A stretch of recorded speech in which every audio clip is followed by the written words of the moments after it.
नमस्कार, मी यामिनी महामुणकर. हितगुज या कार्यक्रमात आपलं स्वागत. या कार्यक्रमाच्या माध्यमातून आपण विविध आजारांवरील उपचारांसंदर्भात माहिती जाणून घेत असतो. आज आपण श्वसनाचे आजार, शंका आणि समाधान या विषयावर डॉक्टर महावीर मोदी यांच्याशी संवाद साधणार आहोत. डॉक्टर महावीर मोदी हे फुफ्फुस रोग तज्ज्ञ आहेत आणि गेले 21 वर्ष पुण्यातील नावाजलेल्या रुबी हॉस्पिटलमध्ये ते कार्यरत आहेत. रुबी हॉल क्लिनिकमध्ये गेले 21 वर्ष ते चेस्ट स्पेशलिस्ट तसेच क्रिटिकल केअर स्पेशलिस्ट, झोपेचे आजार तज्ज्ञ म्हणून कार्यरत आहेत. ते रुबी हॉलमध्ये डीएनबी चेस्टसाठी शिक्षक आहेत आणि त्यांच्या मार्गदर्शनाखाली बरेच नावाजलेले डॉक्टर भारतात अनेक ठिकाणी कार्यरत आहेत. तसंच त्यांच्या या प्रामाणिक कार्यासाठी गेल्या 2 वर्षात त्यांना अनेक नामांकित पुरस्कारांनी सन्मानित करण्यात आले. तसेच गेप्रा असोसिएशन बंगलोर येथे भारतरत्न इंदिरा गांधी गोल्ड मेडल पुरस्काराने देखील त्यांना गौरविण्यात आलेलं आहे. डॉक्टर, आपलं पुन्हा एकदा स्वागत. थँक्यू. सर्वसाधारणपणे डॉक्टर, श्वसनाचे आजार कोणकोणते आहेत आणि त्यांची प्रमुख लक्षणं कोणती आहेत? तर सर्वप्रथम श्वसनाचे आजार म्हणजे आपण जर श्वास नलिकेचा विचार केला किंवा फुफ्फुसाचं आपण एक जर स्ट्रक्चर बघितलं तर ही मेन आपली श्वास नलिका असते आणि मग ती उजवीकडे डावीकडे डिवाइड होते आणि मग श्वास नलिकांचं असंख्य जाळं पसरत जातं आणि त्या जाळ्यातनं नंतर आपल्या फुफ्फुसाची निर्मिती होते. तर त्याचप्रमाणे श्वसनाचे आजार जे आहेत ते सुद्धा म्हणजे श्वास नलिकेचे आजार, की श्वास नलिकेचे आजार म्हणजे ज्याच्यात आपण दमा आहे किंवा अस्थमा ज्याला आपण म्हणतो किंवा काळा दमा ज्याला आपण सीओपीडी असा आजार म्हणतो. तर हे बेसिकली श्वास नलिकेचे आजार किंवा ब्रॉन्कायटिसचा आजार आहे. तर हे जे आहेत हे श्वास नलिकेचे आजार आहेत. त्याच्याबरोबर पुढे जिथे आपलं लंग्स किंवा फुफ्फुस अल्व्हिओलाई जिथे तयार होतात की जिथून आपला हवा जी आहे किंवा ऑक्सिजन रक्तामध्ये मिसळतो आणि कार्बन डायऑक्साईड रक्तातनं बाहेर येतो. तर त्या अल्व्हिओलाई मध्ये साधारणतः होणारे आजार म्हणजे सगळ्यात कॉमन आपल्या देशामध्ये जो आहे तो म्हणजे टीबी, ट्युबरक्युलोसिस किंवा क्षयरोग हा आजार आहे किंवा तेथे निमोनिया किंवा ज्याला आपण फुफ्फुसाचं इन्फेक्शन असं म्हणतो, हे आजार फुफ्फुसामध्ये डेफिनेटली दिसतात. आता हे अल्व्हिओलाई जे आहेत त्यांना कॉम्प्रेस ठेवण्यासाठी इंटरस्टिशियम असतं आणि ते इंटरस्टिशियम मध्ये बऱ्याच वेळेला आजकाल तुम्ही ऐकलं असेल की लंग फायब्रोसिस की फुफ्फुसाला जाळी होणे, हा एक स्पेसिफिकली फुफ्फुसाचा आजार आहे. आणि या सगळ्या फुफ्फुसाच्या भोवती त्याला पूर्णपणे घट्ट पकडलेलं असतं, त्याला आपण प्ल्युरा असं म्हणतो, की जे आवरण असतं फुफ्फुसाच्या भोवती. आणि त्या प्ल्युरामधून छातीमध्ये पाणी होणे किंवा छातीमध्ये हवा साठणे हे बेसिकली थोडं फुफ्फुसाच्या बाहेरच्या बाजूला असतं. तर हा पण एक फुफ्फुसाचाच आजार म्हणून आपला म्हटला जातो. आणि नक्कीच चेस्ट वॉल डिफॉर्मिटी म्हणजे काही लोकांना फुफ्फुसाला क्षमता कमी असते कारण त्यांच्या कमरेला बाक असतो किंवा छातीला बाक असतो किंवा काही लोकांना डेव्हलपमेंटली छातीमध्ये ॲबनॉर्मॅलिटी असते, बरगड्यांमध्ये काही ॲबनॉर्मॅलिटी असते. तर त्याच्यामुळे सुद्धा फुफ्फुसावरती क्षमता कमी होते. तर असे हे साधारणतः नॉर्मली फुफ्फुसाचे आजार जे आहेत. आणि याला लक्षणं जर तुम्ही बघाल तर ही लक्षणं खूप कॉमन असतात. ही लक्षणं म्हणजे कोणालाही जो खोकला आणि हा खोकला जर प्रदीर्घ कालावधीचा असेल म्हणजे साधारणतः 3 आठवड्यापेक्षा जास्त खोकला असेल किंवा कोणाकोणाला वारंवार खोकला येतो की प्रत्येक हवामान बदलली की खोकला येतो आणि खोकल्याबरोबर कफ बाहेर पडणे की प्रत्येक ऋतू बदलला हिवाळ्यामध्ये की मला खोकला कफ हा होतोच होतो किंवा खोकल्यामध्ये कधी रक्त पडणे, ही अगदी एक रेड फ्लॅग साईन आहे की म्हणजे ह्यामध्ये आपण डेफिनेटली फुफ्फुसाच्या डॉक्टरांना आपण संपर्क केला पाहिजे. दम लागणे किंवा धाप लागणे हे पण असं एक साधारणतः फुफ्फुसाच्या आजाराचं एक प्रमुख लक्षण जे आहे किंवा छातीत दुखणे, लांब श्वास घेतल्यानंतर छातीत दुखतंय किंवा खोकला केल्यानंतर छातीत दुखतंय, ही काही प्रामुख्याने फुफ्फुसाच्या आजाराची लक्षणं आहेत. डॉक्टर, जसं तुम्ही आता उल्लेख केला, दम लागणं किंवा धाप लागणे हे सर्वसामान्य लक्षणं आहेत जी विशेषतः वयोवृद्धांमध्ये आपल्याला जास्त बघायला मिळतात. दम लागण्याची मुख्य कारणं कोणती आहेत? अगदी बरोबर प्रश्न आहे कारण प्रत्येक पेशंटला आजकाल स्पेशली वृद्ध पेशंट्स मध्ये त्यांना मला दम लागतो, मला धाप लागते, हे एक कॉमन कारण असतं. परंतु दम लागणे हे फक्त फुफ्फुसाच्या आजाराशीच रिलेटेड आहे असं पण नाही किंवा फक्त हृदयाशी रिलेटेड आहे असं पण नाहीये. काही वेळेला अगदी हिमोग्लोबिन जरी तुमचं कमी असेल कारण तुमचा ऑक्सिजन शेवटी जो आहे तो हिमोग्लोबिन मार्फतच सगळ्या शरीरामध्ये पसरतो. तर हिमोग्लोबिन जरी कमी असेल तरी पण दम लागू शकतो. फुफ्फुसाच्या आजारामध्ये म्हणजे दमा आहे, काळा दमा आहे, फुफ्फुसाचा फायब्रोसिस आहे किंवा फुफ्फुसाला पाणी झालं आहे आतमधून किंवा हृदयाच्या आजारांमध्ये समजा हृदयाचं पंपिंग कमी आहे किंवा कोणाला हार्टमध्ये ब्लॉकेजेस आहेत. तर या सगळ्या आजारांमध्ये बेसिकली आपल्याला दम लागणे हा एक प्रकार हा डेफिनेटली जाणून येतो. आणि त्यामध्ये म्हणूनच तज्ञांकडे जाऊन आपण की हा आपल्या फुफ्फुसामुळे आजार असू शकतो का हृदयामुळे असू शकतो का बाकी काही कारणांमुळे दम लागतोय. तर हे आपण डिफरन्शिएट करायला बऱ्याच काही चाचण्या करून मग आपण एका निष्कर्षाला त्यामध्ये की दमचं नक्की कारण काय आहे ते आपल्याला समजू शकतं. तर डॉक्टर, आणखीन एक मुद्दा समोर आलेला आहे की अलीकडच्या दिवसांमध्ये विशेषतः कोविड नंतर श्वसनाच्या आजारांमध्ये वाढ होताना दिसतीये आणि आपल्या सभोवताच्या कित्येकांना आपण खोकताना बघतोय. यामागील संभाव्य कारणं कोणती असावीत? 2 कारणं मला वाटतात. हं, एक तर की we all have become very conscious की म्हणजे फुफ्फुसाचे आजार कोविड नंतर प्रत्येकाला दम लागला, खोकला झाला, की ते टोकाचा विचार करतात. That may be one of the reason. हं. पण दुसरं एक जे महत्त्वाचं कारण याच्यामध्ये आहे, ते म्हणजे की सध्या सुद्धा काही पेपर असे पण पब्लिश झालेले आहेत, की एस्पेशली पोस्ट कोविडमध्ये हां. एक साधारण 27% रुग्णांमध्ये साधारणतः हा दमा, काळा दमा, ब्रॉन्किएक्टेसिस म्हणजे फुफ्फुसाला आतून श्वासनलिकेला थोडंसं वेडीवाकडे किंवा पीळ पडणे, ह्या काही गोष्टींचं प्रमाण जे आहे पोस्ट कोविड नंतर आपल्याला डेफिनेटली दिसून येतंय. हं, त्याला आतापर्यंत ठोस उत्तर नव्हतं, परंतु सध्याचा जो लेटेस्ट रिसर्च आहे, त्यामध्ये मात्र ज्यांना कोविड होऊन गेला आहे, अशा हं, पेशंट्समध्ये श्वसनाचे आजार आपल्याला नक्कीच जास्त सापडतायत. हं. आणि याला बाकीची कारणं डेफिनेटली आहेत, की जसं कन्स्ट्रक्शन बऱ्याच बऱ्याच ठिकाणी कन्स्ट्रक्शन्स आहेत. बऱ्याच ठिकाणी उड्डाणपूल बांधणे, तोडणे याच्यातनं जी काही धूळ आहे किंवा व्हेइक्युलर आपण जे आता रस्त्यावरती जी ट्रॅफिक बघतोय किंवा हो. पोल्युशन जे आहे, त्या सगळ्यातनं diesel exhaust particles, pollen grains या सगळ्यांची जी काही देवाण-घेवाण कंटिन्युअसली चालू आहे, ओव्हर क्राउडिंग आहे. आय थिंक हे सगळी कारणं आहेत, की या फुफ्फुसाचे आजार जे आपले एस्पेशली पोस्ट कोव्हिडमध्ये आपल्याला जास्त प्रमाणात दिसून येतात. हो. डॉक्टर, दमा किंवा अस्थमा याचं निदान कसं करतात आणि त्यासाठी उपलब्ध उपचार पर्याय कोणते आहेत? अगदी छान प्रश्न आहे हा. कारण आपल्या सगळ्यांना दम लागला की आपण ईसीजी काढतो किंवा ईसीजी सगळ्यांना माहिती आहे, की मला हार्ट अटॅक आलाय का ईसीजी काढून बघावं किंवा बीपी चेक हो. करतो आपण. पण बऱ्याच लोकांना या दम्याच्या आजारासाठी ज्याला आपण पीएफटी किंवा स्पायरोमेट्री, पल्मोनरी फंक्शन टेस्ट अशा प्रकारची एक तपासणी आहे, ती बऱ्याच लोकांना माहीत नाहीये. हं, तर ही स्पायरोमेट्री टेस्ट जी आहे, ही बऱ्याच छातीच्या डॉक्टरांकडे किंवा बऱ्याच डायग्नोस्टिक सेंटर्समध्ये, इव्हन सरकारी दवाखान्यांमध्ये सुद्धा उपलब्ध असते.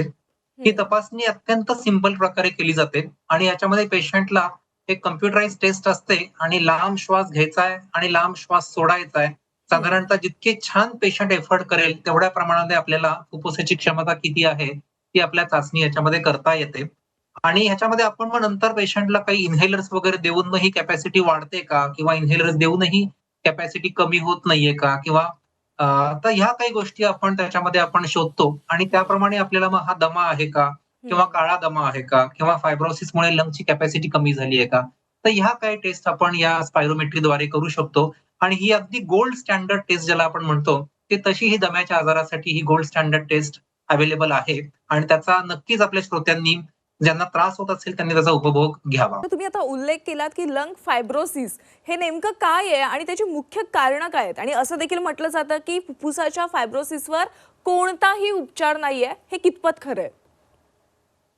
आता लंग फायब्रोसिस हा एक मुद्दा जो आहे, की हा सुद्धा आपण पोस्ट कोविड बऱ्याच वेळेला या सगळ्या लोकांनी की फुफ्फुसाला फायब्रोसिस झालंय. तर बेसिकली फायब्रोसिस म्हणजे की फुफ्फुसाला आतून जाळी तयार होते हां. आणि फुफ्फुसाची क्षमता जी असते ती फुफ्फुसाची क्षमता कमी होते. फुफ्फुसाची इलॅस्टिसिटी की आपण नॉर्मली श्वास घेतला की फुफ्फुस फुगतं, हं, श्वास सोडला की फुफ्फुस कोमेजतं. तर ही जी इलॅस्टिसिटी जी आहे, ही फुफ्फुसाला फायब्रोसिस किंवा जाळी झाल्यामुळे इलॅस्टिसिटी कमी होऊन जाते आणि थोडक्यात फुफ्फुस हे स्टिफ होऊन जातं, घट्ट होतं. आणि मग त्यातनं ऑक्सिजन पाझरत नाही आणि त्यामुळे आपण या पेशंट्सला बऱ्याच वेळेला दम लागणे किंवा खोकला येणे वारंवार, की जो बऱ्याच दिवसासाठी टिकतो आणि रुटीन औषधांनी पण जात नाही. तर अशा पेशंट्समध्ये आपण लंग फायब्रोसिस आहे असं आपण निदान करू शकतो. हे निदान हे मोस्ट ऑफ द टाइम्स हे चांगल्या क्वालिटीचा सीटी स्कॅन जर आपण केला, हं, कोव्हिडचा स्कॅन वेगळा आणि हा चांगल्या क्वालिटीचा एचआरसीटी स्कॅन जो आपण म्हणतो, ज्याच्यामध्ये आपण पेशंटला श्वास घेणे, श्वास सोडणे, पाठीवर झोपून, छातीवर झोपून असे वेगळ्या-वेगळ्या प्रकारचे स्कॅन्स करून फायब्रोसिस आहे का? ते हं. आपण त्याच्यामध्ये आपण नक्कीच बघू शकतो. हां, कारण हां. याच्यामध्ये सगळ्यात महत्त्वाचं आहे ते म्हणजे की कोणत्याही प्रकारचं एक्सपोजर हं. म्हणजे फुफ्फुस हा एकमेव अवयव असा आहे, की त्याच्यामध्ये जे काही आत जाईल ना, ते बऱ्याच वेळेला आतच राहतं. म्हणजे मी हो. बऱ्याच पेशंटला सांगतो, की आपलं फुफ्फुस जे आहे ना, हे स्पंज सारखं आहे. त्याच्यात हं, मिलियन्स ऑफ पोअर्स आहेत आणि या पोअर्समध्ये जे काही अडकून बसेल, ते निघायला कदापि शक्य नसतं. हं, तर ज्यांना खोकला आहे, कफ आहे आणि बरेच दिवस जो खोकला जात नाही, त्या लोकांनी स्कॅन केला आणि आपल्या जर त्यांना फुफ्फुसाला जाळी आहे असं जर दिसलं, तर हं, त्यांना आपण लंग फायब्रोसिस म्हणतो. तर हं, occupational hazard is most important त्याच्यामध्ये हे लंग फायब्रोसिस दिसतं. हं. बऱ्याच वेळेला संधिवाताच्या आजारामध्ये आमच्याकडे बरेच पेशंट असे आहेत, ज्यांना संधिवात आहे आणि संधिवात बरा होतोय, परंतु दम लागतोय आणि मग ते रूपांतर फायब्रोसिसमध्ये झालेलं आहे. तर तर ह्या 2 मोठ्या कॅटेगरी आहेत. आणि लंग फायब्रोसिसची मोर दॅन 400 साधारणतः आपल्याकडे वेगळी कारणं आहेत. पण यातला एक साधारणतः विभाग आहे ज्याला आपण इडिओपॅथिक, की जिथे आपलं नक्की कारण काय आहे, सगळ्या तपासण्या करून सुद्धा जेव्हा काहीच कारण समजत नाही, तेव्हा आपण त्याला इडिओपॅथिक फायब्रोसिस असं म्हणतो. आणि तुमचा दुसरा प्रश्न होता, की ह्याच्यामध्ये काहीच ट्रीटमेंट अवेलेबल नाहीये का? तर हे अगदी म्हणजे आपण ज्याला म्हणू, की हा एक मिथ आहे किंवा गैरसमज आहे. कारण फुफ्फुसाच्या फायब्रोसिसला स्टेजेस असतात आणि सीटी स्कॅन प्रमाणे जर आपण त्याला अर्ली स्टेजमध्ये पिकअप केलं, तर याला बऱ्यापैकी ट्रीटमेंट अवेलेबल असते. फॉर एक्झाम्पल कबुतरांमुळे जर लंग फायब्रोसिस आहे आणि कबुतरं पूर्णपणे एलिमिनेट केली किंवा एखाद्या ऑक्युपेशनमुळे होतंय, ते ऑक्युपेशन पासून आपण लांब झालो, तर हे आजार हे बरेचसे रिव्हर्सिबल असतात. अगदी एंड स्टेज लंग डिसीज जो आहे, त्याच्यामध्ये ट्रीटमेंट ऑप्शन्स खूप लिमिटेड आहेत. यामध्ये पेशंटला आपण घरी ऑक्सिजन, अँटीफायब्रोटिक जे काही औषधं, या गोष्टी डेफिनेटली अवेलेबल आहेत. अगदी लंग ट्रान्सप्लांट सारखे सुद्धा उपचार याच्यामध्ये अवेलेबल आहेत. त्यामुळे फायब्रोसिस हा एक वर्ड जो आहे, हा डोक्यामध्ये न ठेवता त्याचं कारण काय आहे, हे डेफिनेटली आपण माहिती करून घ्यावं आणि मग तज्ञांमार्फत आपण त्याला ट्रीटमेंट बऱ्यापैकी अवेलेबल आहे. डॉक्टर, सगळ्यात महत्त्वाचा प्रश्न की फुफ्फुसाची क्षमता म्हणजे कितपत चांगली आहे हे कसं ओळखायचं आणि फुफ्फुसाच्या कार्यचाचण्या कोणत्या आहेत? हां. अगदी महत्त्वाचा प्रश्न आहे. कारण आपण हो. मी म्हटल्याप्रमाणे स्पायरोमेट्री किंवा लंग फंक्शन टेस्ट ही टेस्ट बऱ्याच ठिकाणी अवेलेबल आहे. परंतु आता स्पायरोमेट्रीपेक्षाही ॲडव्हान्स गोष्टी फॉर एक्झाम्पल आमच्याकडे रुबी हॉलमध्ये अशा बऱ्याच मशिनरी आहेत, की त्यामध्ये आपण पेशंटची पूर्णपणे लंग कॅपॅसिटी आपण चेक करू शकतो, ज्याला आपण बॉडी बॉक्स असं म्हणतो. हं. किंवा आपण जो ऑक्सिजन प्रत्येक श्वासाबरोबर आत घेतोय, परंतु तो ऑक्सिजन रक्तामध्ये मिसळून सगळ्या शरीरावर पसरतोय का? ते बघण्यासाठी डी-एल-सी-ओ डिफ्युजन नावाची स्टडी असते. हं. आणि सगळ्यात महत्त्वाची एक टेस्ट आहे ज्याला आपण 6 मिनिट वॉक टेस्ट असं म्हणतो, हं. की जी ही तपासणी बऱ्याच लोकांनी कोव्हिडमध्ये केलेली आहे, की घरच्या घरी पल्स ऑक्सिमीटर असतं. ते बोटामध्ये ठेवून चालल्यानंतर आपली ऑक्सिजन लेव्हल कमी होते का? आणि साधारणतः एक 5 ते 6 मिनिट पेशंट चालले आणि ऑक्सिजन लेव्हल 3 ते 4% ड्रॉप होत असेल, तर हे सिग्निफिकंट लक्षण आहे, की मे बी पेशंटला फुफ्फुसाचा आजार डेव्हलप होतोय. आणि मग आपण ही टेस्ट ट्रीटमेंटच्या सुरुवातीला करतो. 3 महिने ट्रीटमेंट घेतल्यानंतर हे डिस्टन्स पेशंटचं वाढलंय का? किंवा ऑक्सिजनची लेव्हल चालल्यानंतर पण आता कमी होत नाहीये का? तर ह्या गोष्टींनी तर ही 6 मिनिट वॉक टेस्ट ही एक खूप महत्त्वाची टेस्ट आहे. आणि तशीच आपल्याकडे इम्पल्स ऑसिलोमेट्री नावाची पण टेस्ट आहे, की ज्याच्यामध्ये लहान मुलं असतील त्यांना हे लंग फंक्शन टेस्ट करता येत नाही, की लांब श्वास घ्या, सोडा आणि 4 ते 6 सेकंदासाठी श्वास सोडत राहा. तर हे या पेशंटला जमत नाही. म्हणून साधारणतः नॉर्मल अगदी साधा श्वास जो आपण बसल्या जो श्वास घेतोय, तो श्वास सुद्धा मशीनमध्ये घेऊन आपण पेशंटची फुफ्फुसाची क्षमता आपण चेक करू शकतो. हं. तर अशा प्रकारच्या पण काही टेस्ट अवेलेबल आहेत आणि याच्यामध्ये खूप प्रमाणामध्ये टेक्नॉलॉजी अगदी ॲडव्हान्स्ड आहेत. तर आपल्या श्रोत्यांनी नक्की त्याची मदत घ्यावी. डॉक्टर, सगळ्यात महत्त्वाचा प्रश्न ज्याबद्दल अनेकांना अपूर्ण माहिती आहे. टीबी किंवा क्षयरोग हा श्वसनाच्या आजारांपैकी एक मुख्य आजार आहे आणि हा पूर्णपणे बरा होणारा आजार आहे का? आणि एकत्र खाल्लं, एकत्र राहिलं तर टीबी पसरतो का? आणि आणखीन एक प्रश्न आहे की टीबी रुग्णाला पूर्णपणे वेगळं ठेवणं आवश्यक आहे का? यामध्ये खूप छान प्रश्न आहे. कारण आपण जेव्हा फुफ्फुसाचे आजार जेव्हा बोलत असू आणि आपण जर टीबी बद्दल नाही बोललो, हो. तर आपल्या देशामध्येच आपण नाही असा त्याचा अर्थ होतो. हं. कारण टीबी आपल्या देशामध्ये खूप रॅम्पंट आहे. प्रत्येक सोसायटीमध्ये, क्लासमध्ये, प्रत्येक ठिकाणी टीबी दिसतो. खरंच. आणि as a doctor I will suggest की this is one of the disease which has 100% treatment. हं. ओके. ह्याला बऱ्याच वेळेला जे काही मिथ्स आहेत, की पेशंटने एकत्र आम्ही त्यांच्याबरोबर जेवू शकत नाही किंवा हो. आम्ही झोपू शकत नाही. तर तशा प्रकारे हा आजार पसरत नाही. हा बेसिकली आजार पसरतो हा खोकल्याने. हां, तर खोकला करताना जे काही ड्रॉपलेट स्प्रेड होतात, जसं आपण कोव्हिड वेळेला आपण जी चर्चा करायचो, तर तसंच हे ड्रॉपलेट स्प्रेड होऊ नये म्हणून आपण सगळ्यांनी कॉफ इन स्लीव्हज असं म्हणतो, म्हणजे की हातात पण खोकायचं नाहीये, उघड्यावर खोकायचं नाहीये. परंतु अशा प्रकारे जर पेशंट खोकले, तर ते जे आहे तो स्प्रेड बराचसा खोकल्यामार्फत जो आहे, तो आपण तर हे कॉफ एटिकेट्स काही ठिकाणी या शाळेमधून आणि हे प्रचारित व्हायला पाहिजेत. एकत्र खाल्ल्याने, एकत्र जेवल्याने, झोपल्याने टीबी आजार पसरत नाही. हं. काही वेळेला आम्ही पेशंटला आयसोलेट करायला सांगतो, ज्यांना पॉझिटिव्ह म्हणजे ज्यांच्या कफमधून टीबीचे जंतू पसरत आहेत, अशा पेशंटला आपण एक 10-15 दिवसासाठी थोडंसं आयसोलेट व्हायला सांगतो. हं. ते पण सगळ्यांपासून नाही, कारण आपल्या सगळ्यांना प्रतिकारशक्ती आहे. पण ज्यांची प्रतिकारशक्ती कमी आहे, फॉर एक्झाम्पल डायबिटीसचे रुग्ण आहेत किंवा ज्यांचं ऑर्गन ट्रान्सप्लांट झालेलं आहे हं. किंवा ज्यांना स्टिरॉइड चालू आहेत, तर अशा लोकांपासून मात्र टीबीच्या रुग्णांनी ट्रीटमेंट चालू केल्यानंतर एक 2 ते 3 आठवडे तरी पूर्णपणे सेपरेट ठेवण्याचा आपण प्रयत्न करावा, but not for everyone. So it was a very good question. Thank you for the question. Doctor, आणखीन एक महत्त्वाचा प्रश्न की ब्रॉन्कोस्कोपी म्हणजे काय आणि ब्रॉन्कोस्कोपी आणि फुफ्फुसाच्या आजारांच्या एकूणच निदानामध्ये काय काय प्रगती झाली आहे? तर आपण सगळ्यांनी एंडोस्कोपीचं नाव ऐकलेलं हो. असतं. कारण एंडोस्कोपी जी असते ती आपण पोटाची करतो. हं. अपचन झालं असेल तर आपण एंडोस्कोपी करतो. तर त्याचप्रमाणे जेव्हा आपण फुफ्फुसाची एंडोस्कोपी करतो, तर त्याला आपण ब्रॉन्कोस्कोपी असं म्हणतो. तर ही एक छोटीशी ट्यूब आहे, जसं तुम्ही पिक्चरमध्ये बघाल, तर ती एक छोटीशी ट्यूब आहे. ती आपण नाकातनं पेशंटला घशामध्ये स्वरयंत्रातनं फुफ्फुसाच्या आतमध्ये जातो आणि स्वरयंत्राच्या आतमध्ये गेल्यानंतर आपल्या फुफ्फुसाची जी श्वासनलिका जी आहे आणि श्वासनलिकेचं जे असंख्य जाळं पसरलेलं आहे, त्यातल्या बऱ्याचशा डिव्हिजन्स पर्यंत आपण जाऊन आतून आपण कफ काढू शकतो. म्हणजे फॉर एक्झाम्पल काही लोकांचा कफ अडकलेला असतो किंवा काही लोकांना कफ तपासण्यासाठी बाहेर काढता येत नसतो. तर अशा वेळेला आपण सॅम्पल्स त्या ब्रॉन्कोस्कोपीद्वारे घेऊ शकतो. काही लोकांना फुफ्फुसाच्या आतमध्ये ट्यूमर असतो किंवा कोणाला आतमधून ब्लिडिंग होत असतं. तर अशा वेळेला आपण ब्रॉन्कोस्कोपीने आत जाऊन आपण तुकडा काढू शकतो. आता याच्यामध्ये इतक्या प्रमाणामध्ये ॲडव्हान्सेस आहेत, की या ब्रॉन्कोस्कोपला म्हणजे श्वासनलिकेची दुर्बीण जी आहे, त्या दुर्बिणीला पुढे एक सोनोग्राफीचा पण प्रोब असतो. आणि समजा श्वासनलिकेच्या आतमध्ये नाही, पण श्वासनलिकेच्या बाहेरच्या बाजूने कुठे ट्यूमर किंवा कुठे नोड्स असतील, तर आपण ती सोनोग्राफी करून त्याचं आपण एक्झॅक्ट निदान करू शकतो, की कुठे अशा प्रकारचा ट्यूमर दिसतोय आणि मग आपण श्वासनलिकेला सोनोग्राफी गाईडन्समध्ये पंक्चर करून ना त्यातनं आपण सेल्स वगैरे घेऊ शकतो. हं. तर याला इबस असं म्हणतात. अगदी छोटे-छोटे जे नूडल्स लंग्स मधले जे असतील, त्याच्या पण आपण बायोप्सी घेऊ शकतो. सीटी हं. स्कॅनच्या माध्यमात आपण बायोप्सी घेऊ शकतो. इलेक्ट्रोमॅग्नेटिक नॅव्हिगेशन वगैरे असे आर्टिफिशियल इंटेलिजन्स सुद्धा यामध्ये बऱ्यापैकी आपल्याला दिसू शकतो. तर असे बऱ्यापैकी म्हणजे प्रत्येक ब्रांचला जो काही एक पेस येतो, तसा पेस या आमच्या रेस्पिरेटरी फील्डला किंवा कोव्हिड नंतर आलेला आहे आणि बऱ्याच प्रमाणामध्ये टेक्नॉलॉजी आणि नॉलेज त्याच्यामध्ये खूप प्रमाणामध्ये भरभराट आहे आणि आपण त्यामुळे ह्या सुद्धा फॅसिलिटीचा उपयोग आपल्या श्रोत्यांनी करून घेतला पाहिजे. डॉक्टर, सध्या ना झोपेच्या समस्या देखील अनेक उद्भवत आहेत. तुम्ही झोपेच्या विविध आजारांवर उपचार करतायत. तुम्ही त्यांचं निदान आणि उपचार कसं करता? तर सगळ्यात महत्वाचं आहे, की फुफ्फुसाचे आजार आणि झोप यांचा कनिष्ठ संबंध आहे. हं. म्हणजे काय, की ज्यांना झोप छान लागते, 7 ते 8 तास ज्यांना झोप आहे, लहान मुलांना 10 ते 12 तास ज्यांना झोप आहे, हं. तर ह्या मुलांमध्ये झोप छान असली, की त्यांची प्रतिकारशक्ती रात्री त्या डीप स्लीपमध्ये बऱ्यापैकी स्टिम्युलेट होते. हां. आणि मग ती प्रतिकारशक्ती चांगली असली, की या लोकांना ॲलर्जी, अस्थमा, दम्याचे प्रकार ह्या गोष्टी किंवा फुफ्फुसाचे इन्फेक्शन्स हे अगदी कमीत कमी प्रमाणात दिसून येतात. तर म्हणून झोप जी आहे ही सगळ्यात महत्वाची आहे, स्पेशली ॲलर्जीच्या पेशंटसाठी.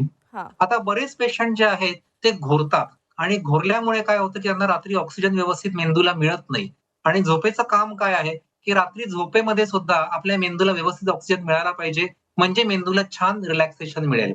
हो. परंतु जे घोरतात त्यांना रात्री ऑक्सिजन कमी होतो. ऑक्सिजन कमी झाला, की मेंदू प्रॅक्टिकली जागा राहतो आणि मग दिवसा बसल्या-बसल्या झोप येणे किंवा कधीही फ्रेश न वाटणे ही अशी लक्षणं असतील, तर अशा आपण पेशंटची स्लीप स्टडी किंवा घोरण्याची टेस्ट आपण स्लीप लॅबोरेटरीमध्ये पूर्णपणे इलेक्ट्रोड्स लावून करतो. त्याचा हं. डेटा पूर्ण स्टोअर करून मग आपण पेशंटला किती प्रमाणात रात्री ऑक्सिजन लेव्हल कमी होते का? घोरण्याचं प्रमाण किती आहे? असे विचार करून मग त्याप्रमाणे आपण त्यांची स्लीप हेल्थ, स्लीप हायजीन या गोष्टींवरती कॉन्सन्ट्रेट करतो. परंतु सी-पॅप किंवा अशा प्रकारचे काही डिव्हाइस देऊन पेशंट्सला बऱ्यापैकी या आजारामधून म्हणजे मुक्तता मिळू शकते. हं. तर ही सुद्धा एक खूप नॉव्हेल ट्रीटमेंट आहे आणि याचा सुद्धा आपल्या श्रोत्यांनी फायदा करून घ्यावा. हं. डॉक्टर, आतापर्यंत आपण अनेक श्वसन रोगांबद्दल चर्चा केली आहे, परंतु आपण ते कसं टाळू शकतो आणि आपण आपली फुफ्फुसं कशी निरोगी ठेवू शकतो याविषयी काय सांगाल? सगळ्यात महत्वाचा हा प्रश्न आहे, कारण आपण ज्याला म्हणतो होलिस्टिक अप्रोच किंवा हां. हेल्दी लाईफस्टाईल ही सगळ्यात महत्वाची आहे. हो. आजार झाल्यानंतर तर आपण डॉक्टरकडे जातोच, परंतु आजार होऊ नये म्हणून हं. सुद्धा आपण डॉक्टरांकडे गेलं पाहिजे. आणि फुफ्फुसाच्या आजारासाठी सगळ्यात महत्वाचं आहे ते म्हणजे की हे सगळे ॲलर्जीचे प्रकार आहेत. त्यामुळे ही धूळ जी आहे आणि घरातली धूळ जी आहे, ही 90% कारणीभूत असते. आमच्याकडे दम्याचे पेशंट येतात आणि म्हणतात, "मी बाहेर मास्क वापरतो, मी काहीच खात नाही." तर हे सगळं बरोबर आहे. परंतु सगळ्यात महत्वाचं घरातली धूळ जी आहे, चादरीमध्ये बेडशीट, सोफा, कार्पेट्स, पडदे याच्यामध्ये बारीक डस्ट असते. घरामध्ये झुरळ असतात. तर रात्री 2 वाजता बाहेर येतात. असे तुम्हाला दिसणार नाहीत. किंवा पावसाळ्यामध्ये भिंतीला ओल असते. त्या सगळ्या ओलमुळे, धूळमुळे जे काही डस्ट पार्टिकल्स असतात, ते आतमध्ये जाऊनच फुफ्फुसाला सगळ्यात महत्वाची म्हणजे इजा होते. तर हां. त्यापासून आपण काळजी घेतली पाहिजे. हं. झोपेचं मी तुम्हाला सांगितलंच आहे, की झोप खूप महत्वाची आहे. हं. आणि तिसरी महत्वाची बाब म्हणजे सूर्यप्रकाश. हो. तर स्वच्छ सूर्यप्रकाश हा खूप महत्वाची देणगी आहे आणि ती आपण सगळ्या दम्याच्या पेशंटसाठी वापरली पाहिजे. आपल्या रूम मध्ये सुद्धा बऱ्यापैकी प्रकाश आला पाहिजे. आपल्या चादरी बेडशीट जे आहेत ते उन्हामध्ये 15-15 दिवसांनी अंतरले पाहिजेत. तर ह्या काही गोष्टींनी आणि ऑफकोर्स सकस आहार, व्यायाम, प्राणायाम केल्याने जे काही इम्प्युरिटीज फुफ्फुसाच्या आतमध्ये आपण रोज श्वासाबरोबर जे आत गेलेले असतात, ते निघून जायला मदत होते. त्यामुळे या सगळ्या गोष्टींचं आहे, त्याचं जर आपण समीकरण जर केलं, तर झोप, अन्न, वस्त्र, निवारा या सगळ्या गोष्टी आपण जर तंतोतंत पाळल्या, तर फुफ्फुसाचे आजार जे आहेत ते डेफिनेटली टळू शकतात. तर डॉक्टर, एक शेवटचा प्रश्न. झी 24 तासच्या प्रेक्षकांना श्वसनाचे आजार रोखण्यासाठी उपलब्ध असलेल्या विविध लसींबद्दल सांगू शकाल का? कोविड लसमुळे आपल्याला एक फायदा झालाय, की लसीकरण हे बऱ्याच लोकांना आता माहिती पडलंय आणि लसीकरण हे म्हणजे फक्त लहान मुलांसाठी मर्यादित नाहीये. हं, म्हणजे we all have taken our kids किंवा चला लसीकरणाला. पण अजून आपल्याकडे हा दिवस यायचा आहे, की आपण आपल्या म्हाताऱ्या-कोताऱ्या आई-वडिलांना पण आपण लसीकरणासाठी घेऊन जातोय. हां, तर हे खूप महत्वाचे आहेत. एस्पेशली आता आपण सगळ्यात तुम्ही बघितलं असाल, की फ्लूची साथ बऱ्यापैकी आहे. हो. आणि फ्लूचे पेशंट जे आहेत, ते फ्लूचे पेशंट दगावतात सुद्धा. आणि मला खूप दुःख होतं, की म्हणजे एवढ्या साध्या आजारासाठी ज्याला प्रभावी लस उपलब्ध आहे, तर ही फ्लूची लस वर्षातनं एकदा ही प्रत्येकाने आणि एस्पेशली ज्यांना फुफ्फुसाचे आजार आहेत, त्यांनी डेफिनेटली घेतली पाहिजे. त्या लसमुळे बराचसा हं, हं. प्रतिकारशक्ती आपली वाढते. हां, न्यूमोनियाची लस सुद्धा अवेलेबल आहे. ती सुद्धा आयुष्यामध्ये एकदा आणि काही वेळेला आपण 2 वर्षांनी ती रिपीट करतो. तर अशा प्रकारे न्यूमोनियाची लस उपलब्ध आहे. हं, कोविडची लस सुद्धा आपल्याकडे उपलब्ध होती. आता ती समजा परत जर कोविडचे पेशंट दिसले, तर आपल्याला ती सुद्धा घ्यायला लागू शकते. तर ती हं. सुद्धा घ्यावी. त्याच प्रकारे आता आपल्याकडे हर्पिस झॉस्टर किंवा कांजण्या त्याची सुद्धा लस अवेलेबल आहे. अशा बऱ्याच लसीकरण ह्या उत्तम आरोग्यासाठी आणि specially after the age of 50 और 60 या लसीकरण उपलब्ध आहेत आणि आपण सगळ्यांनी त्याची मदत नक्की घ्यावी. हं. धन्यवाद. डॉक्टर, आज आपण झी 24 तासच्या प्रेक्षकांना श्वसनाच्या आजारांविषयी अगदी योगाचं मार्गदर्शन केलं, त्याबद्दल आपले मनापासून आभार. आजच्या हितगुज या कार्यक्रमामध्ये श्वसनाचे आजार, त्याविषयीच्या शंका आणि त्यांचं समाधान यावर आपल्याला डॉक्टरांनी अगदी मोलाचं मार्गदर्शन केलेलं आहे. हितगुज या कार्यक्रमात वेळ झाली आज इथेच थांबण्याची. तुम्ही कुठेही जाऊ नका, पाहत राहा झी 24 तास.